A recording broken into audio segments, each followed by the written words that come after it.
laki-laki gereja yang bersyukur, berdoa, dan menjadi pelaku pembaruan. Sebuah refleksi dari Nehemia pasal 2 ayat 1 sampai ayat yang ke-10.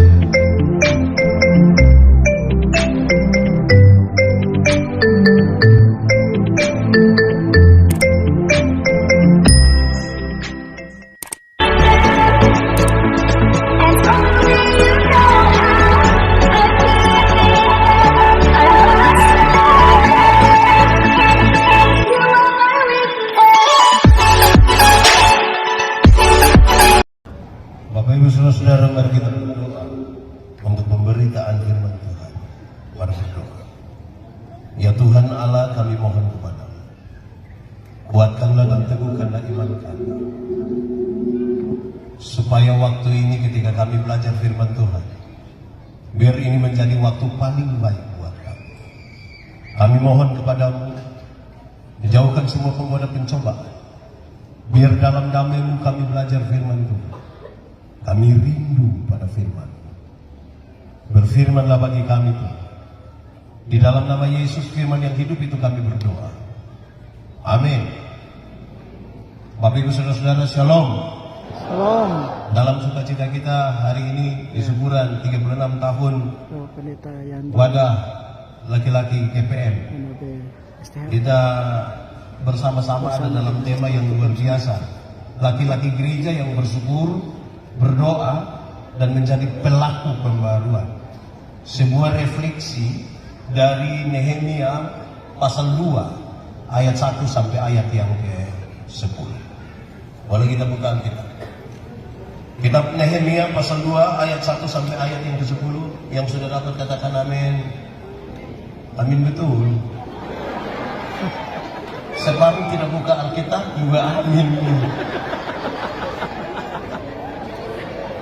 Nehemia pasal 2 ayat 1 sampai ayat yang ke-10. Firman Tuhan berkata demikian. Nehemia diutus ke Yerusalem pada bulan Nisan tahun ke-20 pemerintahan Raja Artasasta. Ketika menjadi tugasku untuk menyediakan anggur, aku mengangkat anggur dan menyampaikannya kepada raja, karena aku kelihatan sedih yang memang belum pernah terjadi di hadapan raja. Bertanyalah ia kepadaku, mengapa mukamu muram? Walaupun engkau tidak sakit, engkau tentu sedih hati. Lalu aku menjadi sangat takut. Jawab kepada raja, hiduplah raja untuk selamanya. Bagaimana mukaku tidak akan muram kalau kota tempat perkuburan nenek moyangku telah menjadi reruntuhan dan pintu-pintu gerbangnya habis dimakan api. Lalu kata raja kepadaku, jadi apa yang kau inginkan? Maka aku berdoa kepada Allah semesta langit. Kemudian jawabku kepada raja, jika raja menganggap baik dan berkenan kepada hamba-Mu ini, utuslah aku ke Yehuda, ke kota perkuburan nenek moyangku, supaya aku membangunnya kembali. Lalu bertanyalah raja kepadaku, sedang permaisuri duduk di sampingnya, berapa lama engkau dalam perjalanan, dan bilakah engkau kembali? Dan raja berkenan mengutus aku supaya aku menyebut suatu jangka waktu kepadanya. Bertanyalah aku kepada raja, jika raja menganggap baik, berikanlah aku surat-surat bagi bupati-bupati di daerah seberang sungai Efrat, supaya mereka memperbolehkan aku lalu sampai aku tiba di Yehuda. Pula sepucuk surat bagi Asaf, pengawas taman raja, supaya dia memberikan aku kayu untuk memasang balok-balok pada pintu-pintu gerbang di benteng bait suci untuk tembok kota dan untuk rumah yang akan kudiami. Dan raja mengabulkan permintaanku itu, karena tangan Allahku yang murah melindungi aku. Maka datanglah aku kepada bupati-bupati di daerah seberang sungai Efrat dan menyerahkan kepada mereka surat-surat raja. Dan raja menyuruh panglima-panglima perang dan orang-orang berkuda menyertai aku. Ketika Sanballat orang Horon dan Tobia orang Amon, pelayan itu, mendengar hal itu, mereka sangat kesal karena ada orang yang datang mengusahakan kesejahteraan orang Israel. Demikian firman Tuhan. Berbahagia setiap orang yang mendengar firman, memelihara dan melakukan dalam hidup setiap hari. Shalom. Buat sedikit. Shalom. 36 tahun. Di awal saya ingin sampaikan kepada kita saudara-saudara bahwa dewasa itu ada 3. Dewasa ada berapa? 1. Dewasa biologis. Dewasa biologis itu hari kita punya berat badan hanya 37. Sekarang 73. Itu dewasa biologis. Itu hari kita pakai celana nomor 27 tidak ada masalah karena perut rata saja. Sekarang perutnya ada 3. Satu di sini, satu lagi, satu di sini. Itu dewasa apa? Dewasa biologis. Siapapun bisa begitu. Makan tidur cocok gumu. Di Somlaki ada? Oh ada. Ya. Dan hari ini kita tidak merayakan itu. Hari ini kita tidak merayakan itu. Kedua, dewasa psikologi. Dewasa psikologi tidak tergantung umur dan berat badan. Tidak tergantung umur dan berat badan. Umur 40 tahun tapi kalau tukang tersinggung, sedikit-sedikit tersinggung. Sedikit-sedikit tersinggung. Sedikit-sedikit tersinggung. Tersinggung kok sedikit-sedikit. Orang baru lihat dia saja dia langsung lulet apa. Nah, itu hanya badan saja yang besar. Sesungguhnya dia masih, makanya di Kupang itu kalau orang biasa begitu tersinggung di orang banyak, orang baku korek dia begini. Di Somlaki ada. Ada. Laki-laki atau perempuan? Dua-dua. Dia ada di sini. Pakai baju warna Putih. boleh baku tuduh sudah itu. Itu dia pun masalah itu. Ketiga, dewasa iman. Dewasa iman tidak tergantung berapa lama kita menjadi orang Kristen. Dewasa iman tidak tergantung berapa lama kita ada dalam pelayanan. Dewasa iman bukan berapa lama kita melayani Tuhan. Tapi dewasa iman itu kira-kira begini. Ada anak umur 3 tahun, ada meja berat 10 kg. Anak umur 3 tahun bisa pikul meja yang 10 kilo? Bisa? Bisa? 17 tahun kemudian dia umur 20 tahun. Dia bisa pikul meja yang 10 kilo? Bisa? Yang berubah anak atau meja? Yang berubah anak atau meja? Nah itu dewasa iman. Orang dewasa iman tidak akan pernah meminta beban menjadi ringan. Orang dewasa iman tidak akan berdoa meminta Tuhan kasih dia jadi beban. Karena apa? Karena dia tahu kalau Tuhan izinkan ada masalah, Tuhan tahu seberapa kuatnya dia punya bahu itu untuk menikah. Orang dewasa iman dia akan berdoa meminta bahu yang semakin kuat. Dan kali itu saya mau kasih tahu saudara, orang dewasa iman tidak akan pernah meminta orang lain berubah. Tapi siapa yang berubah? Siapa yang berubah? Kadang-kadang kita terlalu sibuk urus orang lain berubah, tapi sampai lupa rubah diri sendiri. Amin. Kadang-kadang bapak-bapak mau anak-anak berubah, tapi bapak-bapak tidak rubah diri sendiri. Amin. Ada bapak-bapak tidak mau dia buat anak minum sopi, tapi dia suruh itu anak pergi beli sopi. Betul. Di Somlaki ada. Siapapun bapak, cuangga tarik. Nah itu, kalau mau jadi agen pembaharuan, kalau saudara ingin rubah ini dunia, rubahlah duluan siapa? Saudara, perubahan diri itu yang kita paling butuhkan di sini. Untuk 36 tahun pelayanan wadah laki-laki gereja Protestan Maluku. Saudara-saudara, ini sudah kalau acara dibuat oleh bapak-bapak. Acara kalau dibuat oleh bapak-bapak tuh ibu-ibu banyak sekali.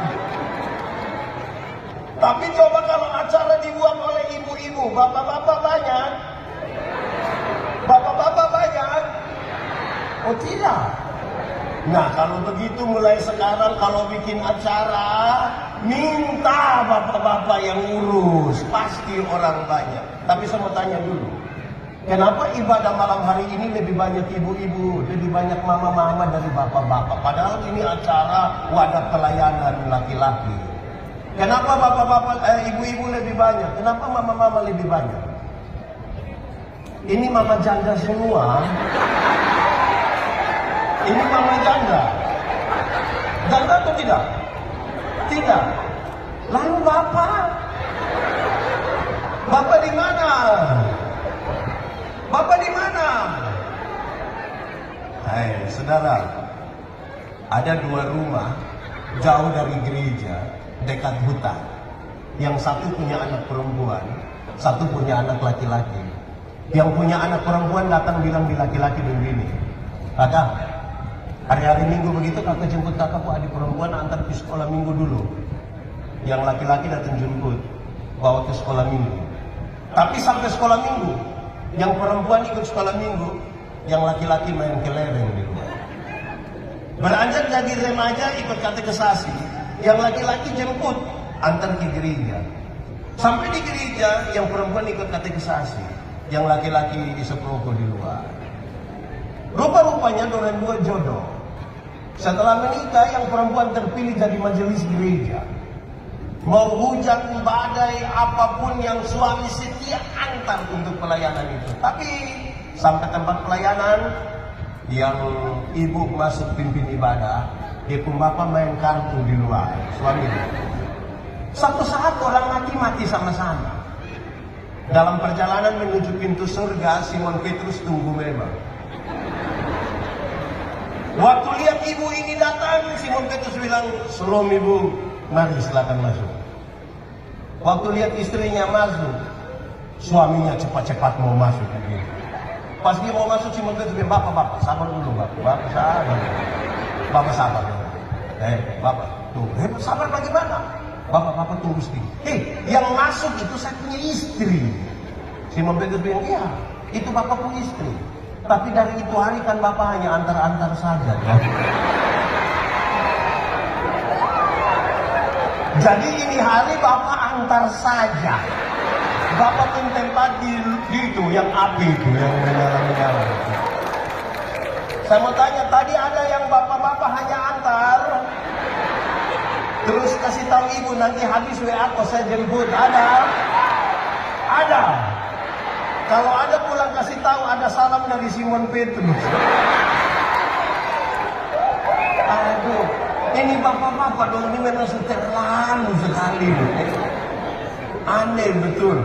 Saudara-saudara, saya kasih nikah banyak orang. Saya ikuti mereka setelah pernikahan, itu menarik. Dulu waktu belum menikah, kok rajin sekali. Yang laki-laki jemput yang perempuan antar ke gereja. Tiap hari kalau ada acara di gereja. Tapi kenapa setelah menikah, justru yang ibu rajin, yang bapak-bapak tidak rajin.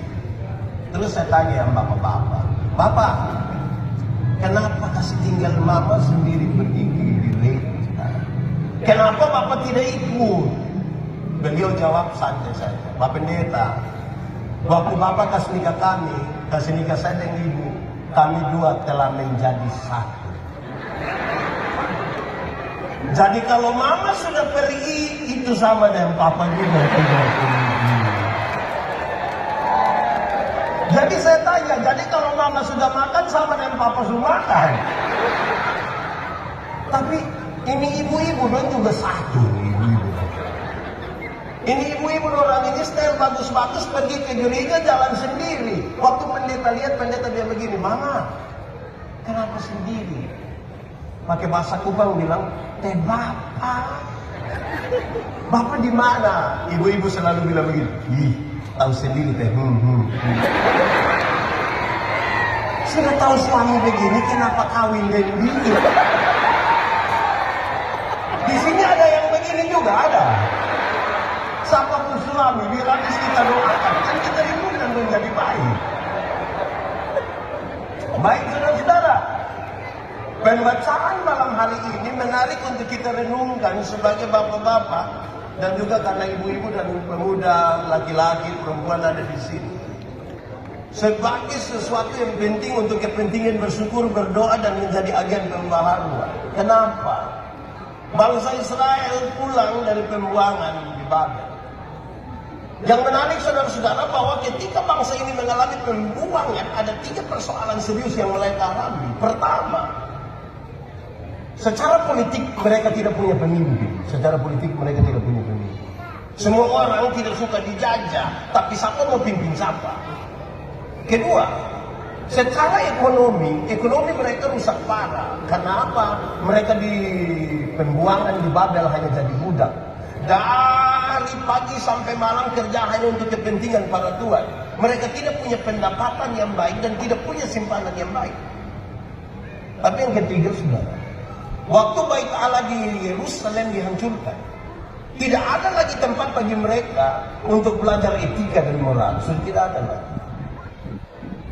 Yang menarik adalah ketika mereka pulang ke Yerusalem. Setelah 70 tahun itu mereka pulang ke Yerusalem. Tuhan pakai nabi-nabi untuk mengatakan hal-hal yang hebat sekali. Tuhan bilang begini, pulanglah ke Yerusalem, tapi sampai di sana bangun duluan Bait Allah. Bangun duluan Bait Allah. Tempat di mana engkau belajar etika, moral, dan iman. Kenapa? Kalau kamu punya pemimpin, tapi kalau tidak punya etika, moral, dan iman, dia menghancurkan satu bangsa.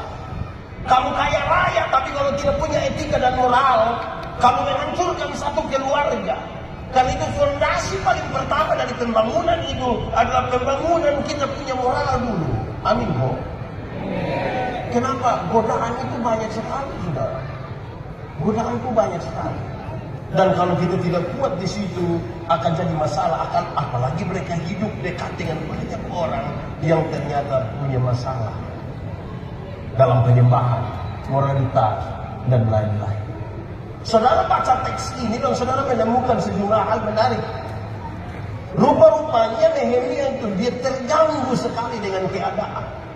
Paling tidak untuk pembangunan Yerusalem itu dia sangat terganggu. Kalau kita baca bersama-sama dengan Esra, mereka melaksanakan pembangunan ini. Tetapi kegelisahan itu memulai dia punya semua pelayanan. Dia tidak ragu untuk menyampaikan kepada raja. Mari kita mulai, saudara. Saya mau kasih tahu saudara. Kalau saudara baca teks itu tuntas, saudara temukan langkah-langkah yang diambil itu langkah-langkah yang baik untuk kepentingan sebuah pembaharuan. Saudara, kebenaran. Mari kita bicara kebenaran dulu, karena kita mau bicara tentang agen pembaharuan dan seterusnya. Ada 2 kata dalam bahasa Indonesia, benar dan betul. Benar dan betul sama kok beda? Benar dan betul sama kok beda? Beda ke sama? Sama kok beda? Beda kok sama? Sama! Benar bisa berarti betul, betul bisa berarti benar.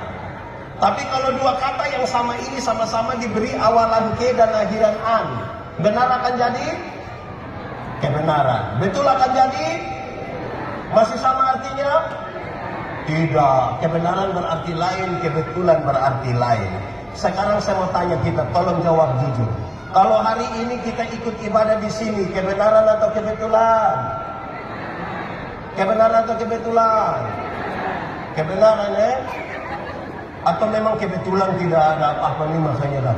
Ini kebenaran, Kalau kita masih hidup hingga hari ini, kebenaran atau kebetulan?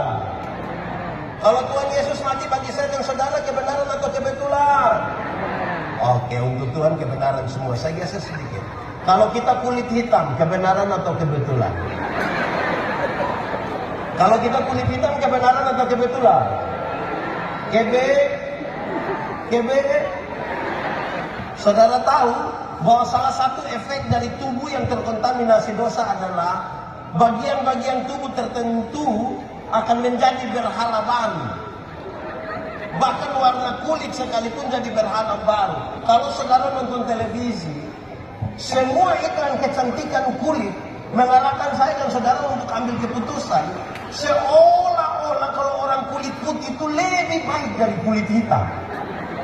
Akhirnya setiap kali yang kulit putih berdiri di depan, yang kulit hitam itu macam gelisah bagaimana. Ada lagu dulu bilang, biarlah yang hitam, jangan harapkan. Saudara mau pakai oker juga tidak bisa.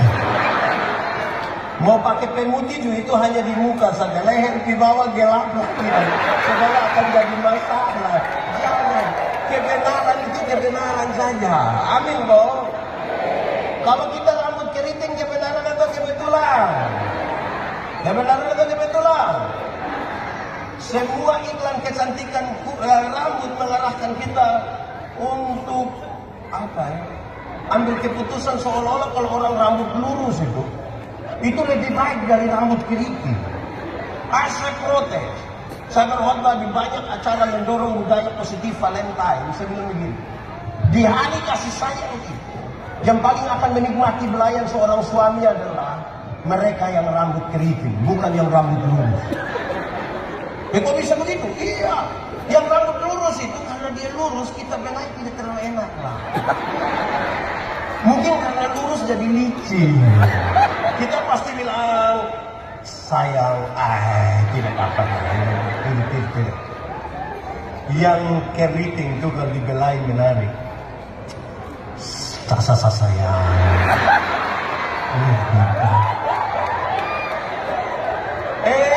Kenapa saya sampaikan ini di awal? Ada dua kepentingan. Kepentingan pertama, saudara, kalau saudara ingin menjadi agen pembaharu, orang harus mengidentifikasikan dirinya secara benar dulu. Mengenal dirinya dengan benar. Dia akan menemukan karunia-karunia, talenta-talenta yang Tuhan kasih untuk eksplor itu menjadi sesuatu yang memberkati banyak orang dan membawa kemuliaan bagi nama Tuhan. Kalau kita tidak mulai dengan memahami kita siapa, itu sulit. Saya marah banyak orang.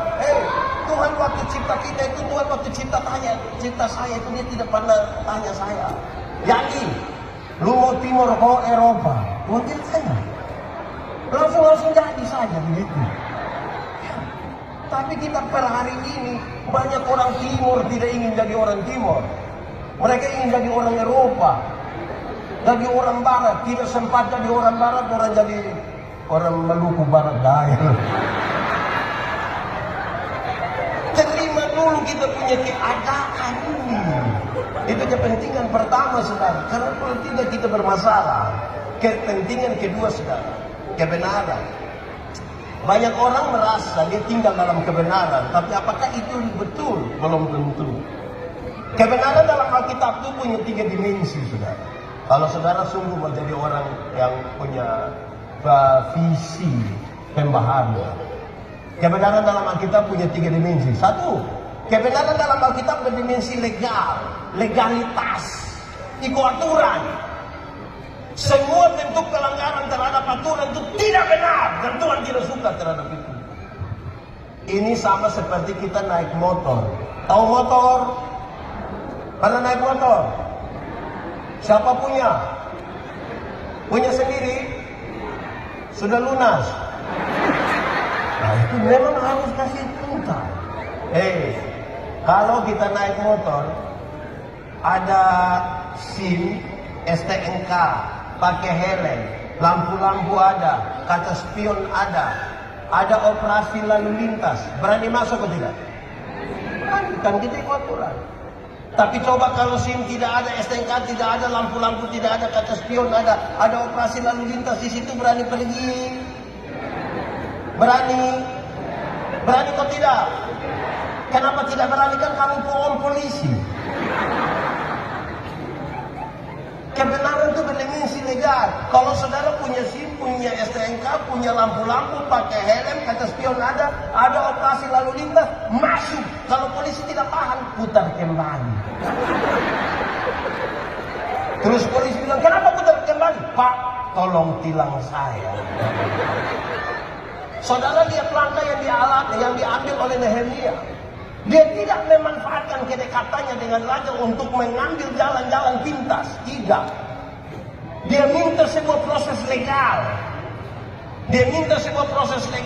Bapak kasih keluar untuk saya itu satu surat resmi kepada para bupati dan para pengurus taman. Kasih surat resmi. Tidak ada upaya kita langgar aturan. Amin kok. Di Somlaki ini kemana? Setia di aturan, taat atau tidak? Taat atau tidak? Tidak taat. Nah, kalau tidak, berubah sudah. Kan hanya begitu pesannya. kebenaran itu berdimensi legal. Kedua, kebenaran itu berdimensi moral, moralitas. Moralitas itu saudara, kesatuan antara pikiran, perkataan, perbuatan. Kebenaran itu saudara, kebenaran itu punya apa ya? Punya moral. Kenapa? Karena semua yang kelihatan baik belum tentu dibangun di atas motivasi yang benar. Makanya Paulus bilang, apapun yang kamu perbuat, perbuatlah dengan segenap hatimu seperti untuk Tuhan dan bukan untuk manusia. Ya itu. Saudara, saya khotbah di semua bank yang ada di Kupang, di NTT. Saya bilang begini, ini ibu-ibu yang kerja di panggung ini cantik-cantik semua. Mau lihat jauh, mau lihat dekat tetap cantik juga. Aduh dong, pakai pakaian sudah bagus-bagus lagi, kerja di ruang yang bagus lagi, tertata rapi lagi, sopan-sopan. Kita baru naik tangga terakhir, dorang langsung bilang begini, selamat sih, ada yang bisa kami bantu? Terus saya tanya dorang, ibu-ibu, siapa di antara ibu-ibu yang tidur pas bangun pagi lihat suami pas bangun juga bilang, selamat pagi, ada yang bisa kami bantu? Yang kelihatan baik harus dibangun di atas motivasi yang benar. Kenapa saudara? Ingat bahwa tidak semua senyum tulus. Tidak semua senyum tulus. Amin kok. Saya datang, saya bisa bilang slow, saudara bilang slow. Saya lewat, saudara bilang betul. Di show lagi begitu. Kami ada teori bilang begini saudara, laki-laki melihat perempuan, tapi perempuan melihat perempuan. Ini bukan belok ya. Dia bermaksud begini, laki-laki melihat perempuan, tapi perempuan melihat perempuan. Maksudnya begitu. Kami suami-suami, kami laki-laki, kami bapak-bapak. Kalau duduk sama-sama begini, tiba-tiba ada perempuan cantik satu lewat, itu serempak kami pun kepala akan begini. Tapi kalau istri ada di sebelah, kalau lihat begitu jadi masalah, perempuan cantik itu lewat, kami pun kepala tetap. Hanya mata yang ikut juga. Beda dengan ibu-ibu, beda dengan perempuan. Perempuan itu duduk sama-sama, mereka bercerita, ada laki-laki ganteng datang, mereka standar saja, tidak terlalu histeris, biasa-biasa saja, tidak terlalu. Tapi jangan coba-coba yang datang itu perempuan. Pakai rok agak pendek, sepatu agak tinggi, tas agak besar. Itu lihat orang pusiku dan bibi. Untuk korek kawan di sebelah dia pakai siku bilang begini. Yang di sebelah dia pakai bibir baru yang begini. Di sebelah lagi ada. Itu ibu-ibu ada di sini. Faham apa? Kadang-kadang 3, 1, 2. Karena itu saudara, kebenaran itu punya moral. Jangan sampai kita ini melayani tapi tidak bermoral. Itu jadi masalah. Saya mengajar ilmu berkhotbah, kadang-kadang ini menarik saudara. Saya ajar ilmu berkhotbah, orang tanya saya, pendeta, yuk, khotbah yang baik itu yang bagaimana? Sedikit maksud. Khotbah yang baik itu tulis atau tidak tulis, berapi-api atau berair-air. Saya bilang, khotbah yang baik itu bukan soal tulis atau tidak tulis, bukan soal berapi-api atau berair-air. Khotbah yang baik ialah omong karmana, bikin karmana. Bikin karmana. Omong karmana, bikin karmana. Bikin begitu. Jangan omong lain, bikin. Di sebelah lagi ada. Dia majelis satu jemaah. Dia majelis satu jemaah. Jangan omong lain bikin. Karena ada orang yang bukan sekedar omong lain bikin lain. Ada yang pikir lain, omong lain, bikin lain. Hasilnya kelainan. Jadi kalau saudara ketemu orang kelainan itu karena tidak sinkron semua.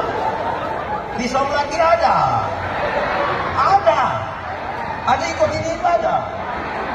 Dia ada duduk di sini. Coba tunjuk. Ini jadi masalah. Sudah dua. Kebenaran punya dimensi legal.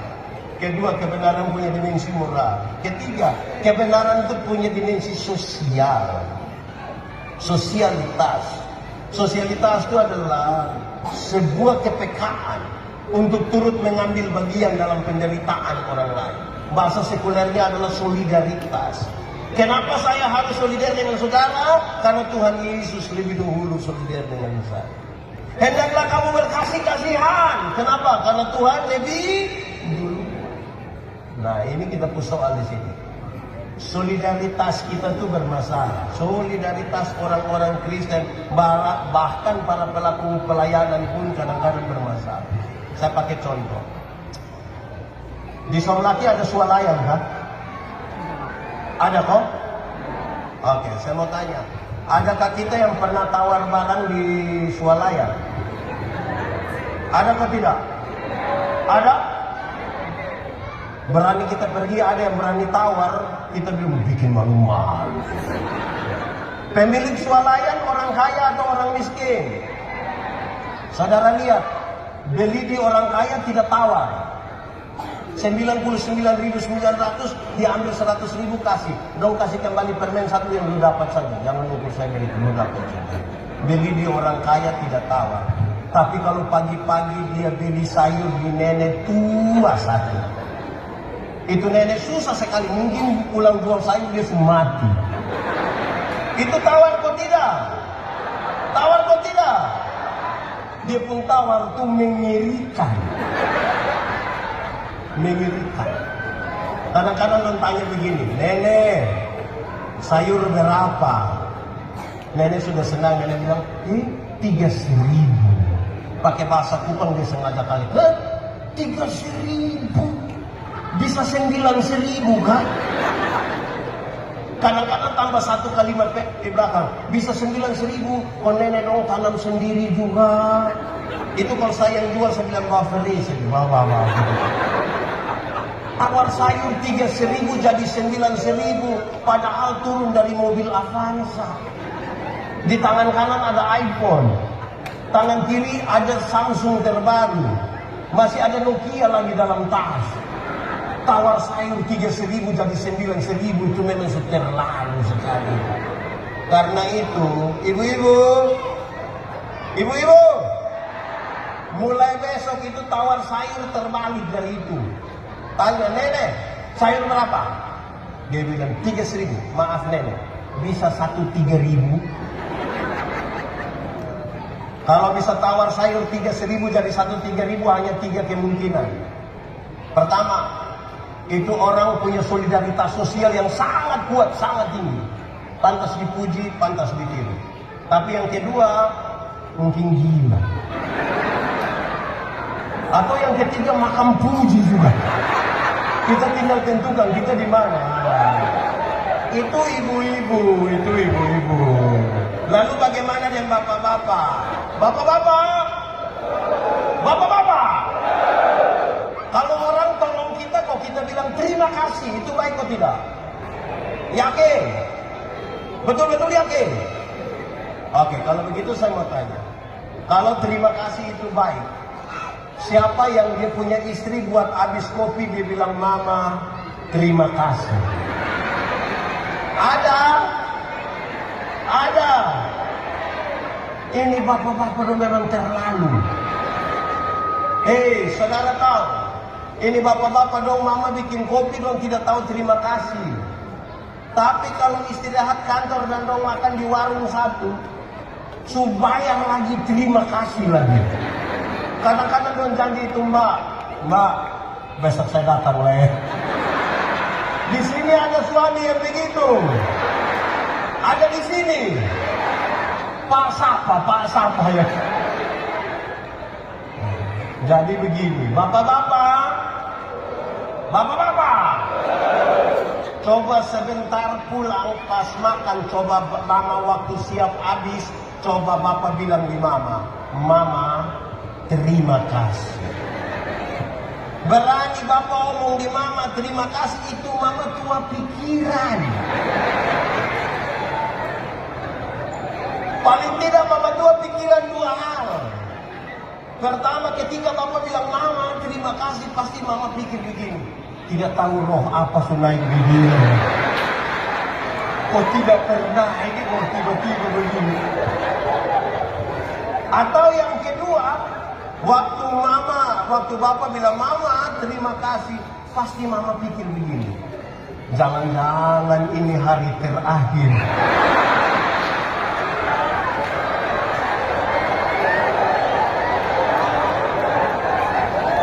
Hal ini serius saudara, hal ini sangat serius. Kenapa? Karena kita tahu tapi kita tidak melakukan. Zaman sekarang kita punya anak-anak kecil orang kehilangan beberapa kata ajaib dalam hidup. Pertama, terima kasih. Terima kasih ini mulai jarang disebutkan. Kedua, tolong. Ketiga, maaf. Keempat apa? Nah, pokoknya itu sudah. Lalu siapa yang berani berubah ini? Harus dimulai dari rumah, saudara. Dan karena itu saya kira bapak-bapak itu mempunyai peran yang sangat penting di situ. Mari kita mulai saja, kita renungkan